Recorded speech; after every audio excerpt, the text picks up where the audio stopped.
Hello दोस्तों, मैं स्मृति और स्वागत है आपका मेरे YouTube चैनल पे। आज हम लोग हिस्ट्री से रिलेटेड कुछ क्वेश्चंस को देखेंगे जो कि बहुत इम्पॉर्टेंट है और लास्ट में आपसे इसी से रिलेटेड एक क्वेश्चन पूछूंगी जिसका आंसर आप लोग को कमेंट बॉक्स में कमेंट करना है। तो चलते हैं हम अपने क्वेश्चंस की तरफ।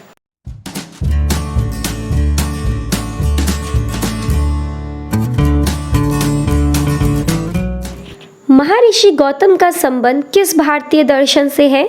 आपके ऑप्शन है शाक्य, न्याय, वैशेषिक, योग। तो इसका राइट आंसर हो जाएगा न्याय। महर्षि गौतम का संबंध न्याय से है। चलिए कुछ चीज़ें और देखते हैं। कपिल मुनि का संबंध शाक्य से है और योग का संबंध है पतंजलि से।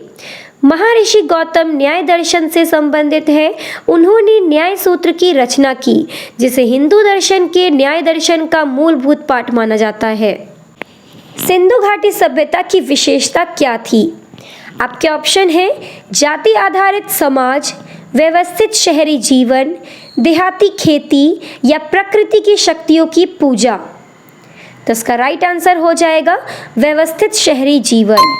सिंधु घाटी सभ्यता की सुनियोजित व्यवस्थित शहरी व्यवस्था थी। तो आपका ऑप्शन बी बिल्कुल राइट होगा। आपका थर्ड क्वेश्चन है पानीपत का तीसरा युद्ध किसके बीच लड़ा गया? आपके ऑप्शन है हुमायूं तथा शेरशाह के बीच, मराठा तथा अहमद शाह के बीच, हेमू तथा अकबर के बीच या फिर नादिर शाह तथा मुगलों के बीच। बताइए इसका राइट आंसर क्या होगा? तो इसका राइट आंसर हो जाएगा आपका ऑप्शन बी, मराठा तथा अहमद शाह के बीच।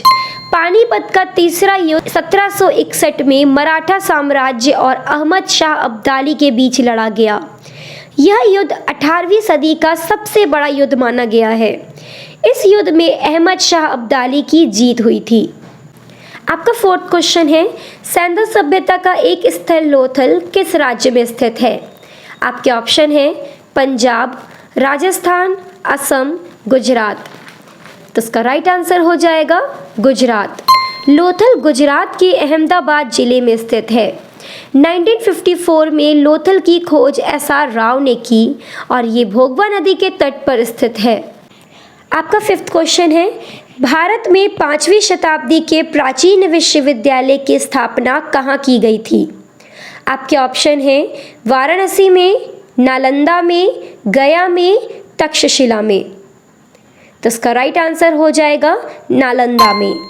प्राचीन काल में नालंदा विश्वविद्यालय भारत में मगध वर्तमान के प्राचीन साम्राज्य में स्थित शिक्षा का केंद्र था। नालंदा विश्वविद्यालय की स्थापना गुप्त वंश के प्रसिद्ध शासकों में से एक कुमारगुप्त प्रथम ने की थी। आपका सिक्स्थ क्वेश्चन है सिंधु घाटी सभ्यता में मोहनजोदड़ो का प्रमुख सार्वजनिक स्थल कौन सा था? आपके ऑप्शन है स्नानागार, अन्नागार, गोदीबाड़ा या फिर नगर दुर्ग। तो इसका राइट आंसर हो जाएगा स्नानागार। सिंधु घाटी सभ्यता में मोहनजोदड़ो का प्रमुख सार्वजनिक स्थल विशाल स्नानागार था और इस स्नानागार का प्रयोग सिर्फ ये लोग पूजा पाठ के समय करते थे। आपका सेवेंथ क्वेश्चन है भारतीय संगीत का उद्गम किसमें खोजा जा सकता है? आपके ऑप्शन है ऋग्वेद की संहिता में, यजुर्वेद की संहिता में, सामवेद की संहिता में या फिर अथर्ववेद की संहिता में। तो इसका राइट आंसर हो जाएगा सामवेद की संहिता में। सामवेद की संहिता में भारतीय संगीत का उद्गम खोजा जा सकता है। अगर हम ऋग्वेद की बात करें तो इसमें हिम्स पाए जाते हैं। हिम्स कविता हो सकते हैं लेकिन सॉन्ग नहीं हो सकते। अगर हम यजुर्वेद की बात करें तो यजुर्वेद में चैंट्स पाए जाते हैं जैसे ओम भूर्भुवः स्वः, इसमें भगवान का नाम लेते हैं। अथर्ववेद में हमको डिजीजेस से बचने का या डेमन से बचने का उपाय दिया गया है और सामवेद में मेलोडीज मिलती हैं और इन्हीं मेलोडीज से सॉन्ग बनते हैं। इसका सामवेद करेक्ट आंसर होगा। आपका 8th क्वेश्चन है मौर्य वंश के बाद किस वंश ने मगध पर शासन किया था? आपके ऑप्शन है सातवाहन, शुंग, नंद, कर्ण। तो इसका राइट आंसर हो जाएगा शुंग। मौर्यों का पतन होने के बाद शुंग वंश में मगध पर शासन किया था। वंश की स्थापना पुष्यमित्र शुंग द्वारा 185 ईसा पूर्व में की गई थी। आपका 9th क्वेश्चन है, किसे लाइट ऑफ एशिया के नाम से भी जाना जाता है? आपके ऑप्शन है महात्मा बुद्ध, महावीर स्वामी, स्वामी विवेकानंद या फिर गांधी जी। तो इसका राइट आंसर हो जाएगा गौतम बुद्ध। गौतम बुद्ध को लाइट ऑफ एशिया भी कहा जाता है। यह बुद्ध के जीवन के बारे में सर एडविन अर्नोल्ड द्वारा लिखी गई पुस्तक का शीर्षक है। आपका 10th क्वेश्चन है, कौटिल्य किसके प्रधानमंत्री थे? आपको यहाँ कुछ ऑप्शन दिए गए हैं, तो आप अपना सही उत्तर चुनकर बताएं।